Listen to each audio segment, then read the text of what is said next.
Hi. I want to bring you a distinction between an old map of feelings and a new map of feelings. And we're going to talk about anger, sadness, fear, and joy. In an old map or a modern culture, these feelings are often labeled as good or bad. One of them is appropriate and the other ones are not appropriate. If, for example, we look at anger, anger is inappropriate in many ways. I have been taught that I should not express anger and I should not show it. It's dangerous, it causes violence, and it does.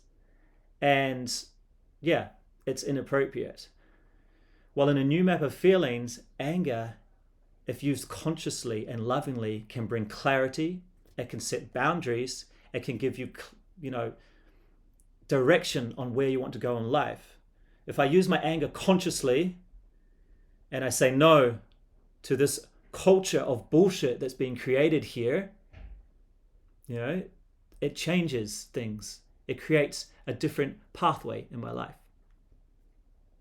Sadness in an old map of feelings, only little girls should be sad. Men shouldn't be sad. What's sadness for? What's the purpose of that? While in a new map of feelings, sadness gives you access to deeper parts of yourself, to introspection.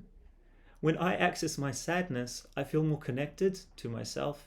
I feel I can connect more deeply with others and have the kind of relationships and collaborations that I want in life, which are so much more meaningful than just superficial interactions, which I've had so much of my life. And then fear.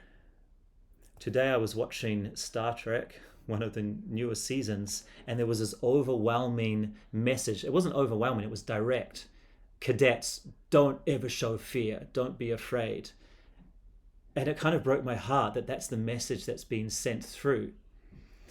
Because in a new map of feelings, fear is so useful. There's so much information in your fear. It can bring so much more awareness to what you're doing with your life and help to provide direction if you allow the fear to consciously be there and work with it. And then joy, well, there is this cultural idea that you have to work for your joy, that happiness is like a reward that comes after hard work. But what if it could just be there, if it could just swell up naturally and bring more direction and aliveness into your life? It's not something that you had to work for. It's your right to be in a state of joy or to access it consciously when you want to or you need to. So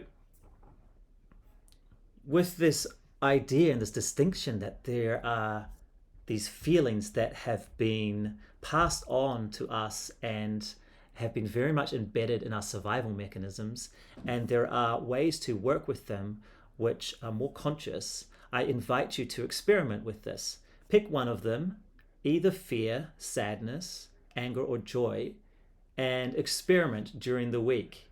See what comes up if you focus just on one of them for 1 week. How are you working with it? How is it coming up consciously or unconsciously, in this old way or in this new way? And write it down. See what you notice. And I invite you to share this with your friends and family and colleagues and invite them into the experiment also.